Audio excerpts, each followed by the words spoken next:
What the hell? Oh my God, he talking out the side of his mouth there, boy. Welcome everyone. Appreciate you all joining me in today's video. Today, we are tackling some kitchen cabinet installation, guys. As you guys can see, empty. And here it is, guys. This is our cheat sheet. We are obviously starting off with this wall, as you guys can tell. This is the vision. This is the canvas. We're starting off with our wall cabinets first, and luckily, all our stuff is met. Look at that, we got measurements up here. This little cheat sheet's gonna help us out. As you can see, we already did our final mark here. We just basically followed the 28 3/4, dropped us over here. Next cabinet, 28 3/4, dropped us right over here. We're gonna have our window casing going all the way around, and make sure that line is straight, you know, both ends. You wanna measure. Same thing for this side. Measure, measure. We're following our measurements here. 26, starting from here, dropped us all the way there. Boom, boom. That's this guy. And then lastly, we have a 16 3/8 that goes from there to there. We have a little 2-inch filler, if you guys see it, and well, we'll get to that wall eventually, but this is how we're starting off, guys. Their little cheat sheet. Next thing we have to do is identify the cabinets. First one, ready to go. You guys can tell that high quality stuff. And there's our reference line. Way across. You can kind of see it. Here she is in all its beauty. Very nice. Hand checked by a, looks like a doctor's signature. But we're gonna go ahead and lighten these things up by taking out the shelves. I have these little plastic clips here so they don't move during shipping. But I'm also gonna take off the doors from the hinges so that we can lighten this thing up.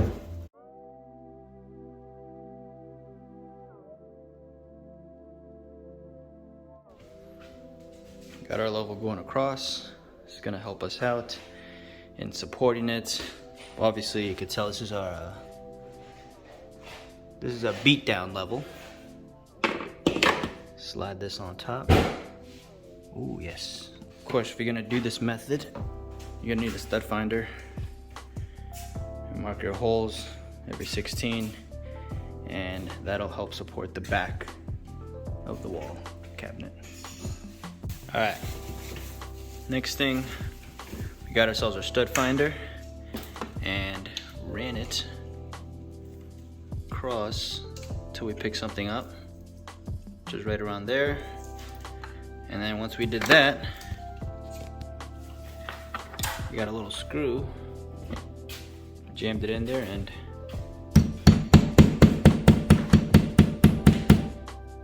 that noise pretty much confirms there being a stud there. So we follow that line up to the top. So in doing so and testing that out and hearing that, we were able to carry it all the way up there. Worked. Ran the stud finder again. Follow that up. We tested that. That all sounds good. Measurements from the end. These two over here. Transferred it over here. Boom. Boom. Right over there. So we measured it from the end to the nearest holes, just like you see up there.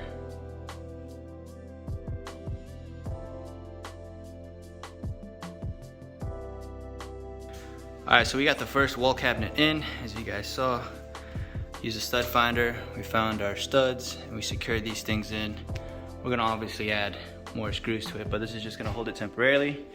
And if you guys notice, maybe if you're an eagle eye, but you can tell the top is not touching the ceiling. And now it's supposed to, in the original layout, it's supposed to be touching the ceiling. This is the wrong page. But it's supposed to be touching the ceiling, but our ceiling is not level, as you guys can tell. It starts out big over here, bigger gap, and slowly thins out. And I'm sure if once we put the next one in, it's gonna be touching the ceiling, which is why we dropped it down a quarter so that we can have some adjusting, some playroom with putting all the rest of the wall cabinets. That's why if you look here, we have 2 lines. This one at the top was originally supposed to be the one to follow if our ceiling was perfect, and this would line up and touch the ceiling, but it's not. We dropped it down about a quarter, and like I said, that gives us some playroom to adjust of the little gap space on the top. Now this thing isn't 100% necessary, but we bought this just to help out a little bit, make our life a little less stressful. Essentially, it's just a little jack support, which you can probably use for anything really, but we are going to use it to support the wall cabinets just to help us out. Now they're not that heavy once you remove the doors and the shelves. It's not that heavy, but it definitely buys us more time. You know, slow is smooth, guys, and smooth is fast. So, better check this thing out. It says it holds up to 66 pounds.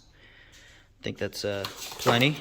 So we're gonna pop this bad boy out and see how well it works or how well it doesn't work. All right, so one thing we wanted to bring to your attention, folks, is remember how we got that measurements? Well, we marked that down. The issue is that we weren't including this tiny little lip you see on the edge. Obviously, this is what's gonna mate up to the next one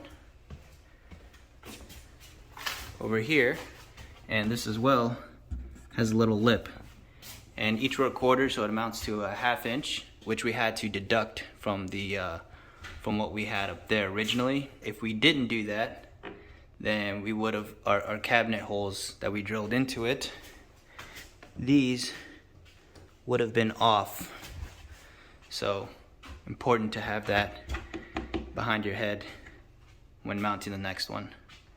We are going to join in with the one we already put on. As you can see, as you guys can see, we have the little support jack here going on. This thing is actually pretty good, pretty solid. Nice little lever to adjust. So that's working. But before we screwed on this cabinet to the wall, we loosened up this one over here and essentially gave us that flat face that you're looking at. So we loosened this guy up. That gave us a chance to line these two up together, get that nice finish. We used some of these clamps, drilled in through here, another trim head screw here, another one here, and as predicted, we're down, touching the ceiling. It's never gonna be perfect, guys, but we do have a little scribe molding that's gonna go across to hide all that. There we have it, the 2 wall cabinets installed, and we got this little sucker over here to make our lives easier. It's a little 4D laser, and we have it marked right on the bottom edge of our cabinet, and we are following that over there because we have 2 cabinets going up there. Earlier, we grabbed our level and we checked out the ceiling to see what difference is, so we make sure we're gonna compensate there, and it's gonna be just like that, where this edge is gonna be really close, tight to the ceiling, and the edge for that over there is going to have a gap like this, but opposite side. Got this sucker off of Amazon. I think it was like 180. It's beautiful, it works. Got 2 horizontals. Oops, pressing the wrong button there. 2 horizontals, we got verticals. It's perfect. Great for things like these. And a little Bluetooth controller. It's magnificent, guys. But we don't need to focus any of that. Just that one single line.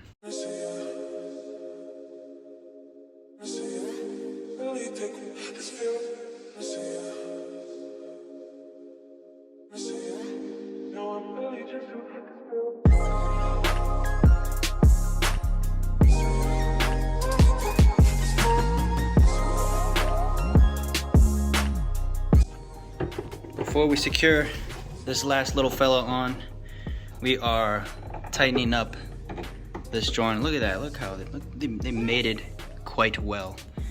Look down here, make sure this is nice and flat, it's nice and flush. Before we secure that last one, we did have to loosen up the little bit of this one this cabinet here so that we can match the face. Try to level it as much as we can. We have our cabinet jack here doing work. Really good so far, happy with this. But now next thing we have to do is drill our holes. Drill and then use some trim head screws to secure that down, and then we're able to use the 2 screws here and secure this thing to the wall. But first things first, we're aligning this thing. All right, this side of the wall cabinets have been taken care of.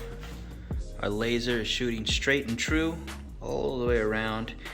Now that we finished that up, guys, we're gonna go ahead and move up onto this wall. Now this one's a little bit easier as it's only one cabinet, the hood, and then one more cabinet there. So really 2 cabinets now.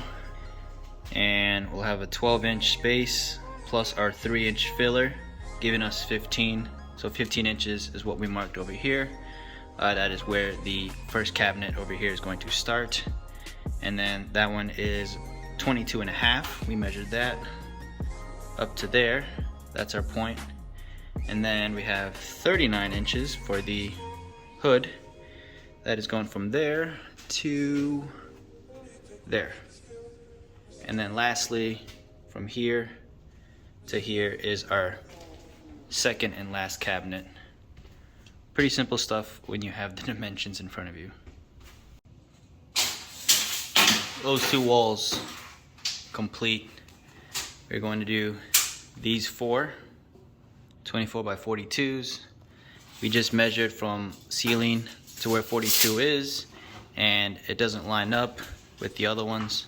So what we had to do is essentially go from there. Since the ceiling is much lower, we have to start from there and essentially level it out, carrying that.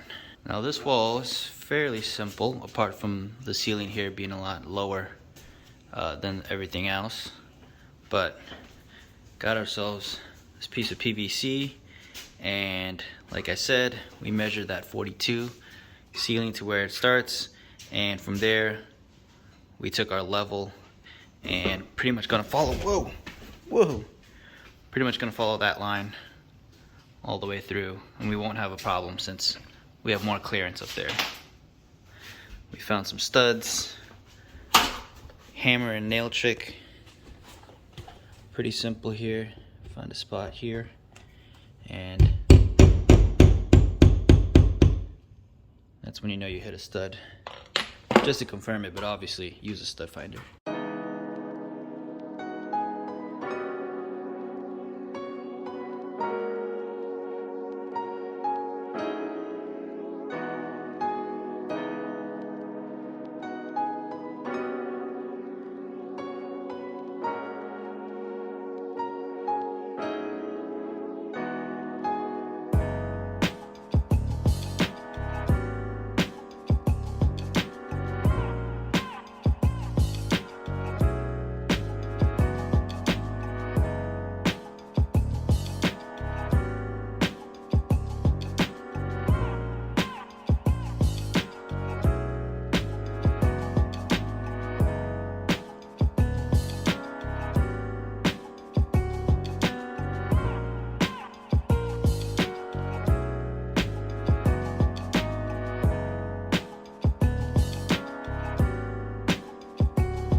So kind of what we did here, trim head screw. Oh, we didn't really do it actually here. Trim head screw, trim head screw, trim head screw. We conjoined these 2. We married them. Beautiful.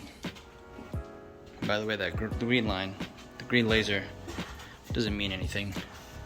As predicted, we are kissing that ceiling.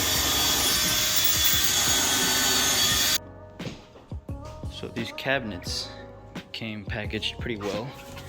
They had these little cardboard corner guards on all 4 corners, top and bottom. And pretty neat. But we're starting to stack them up now.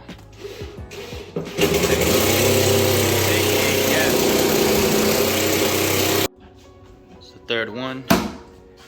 Here is our last one, guys, and you know it's the last one because we have this nice little plate cover to match the rest. But if we go on this side, you got that bare wood. So that's how you know this is our last piece.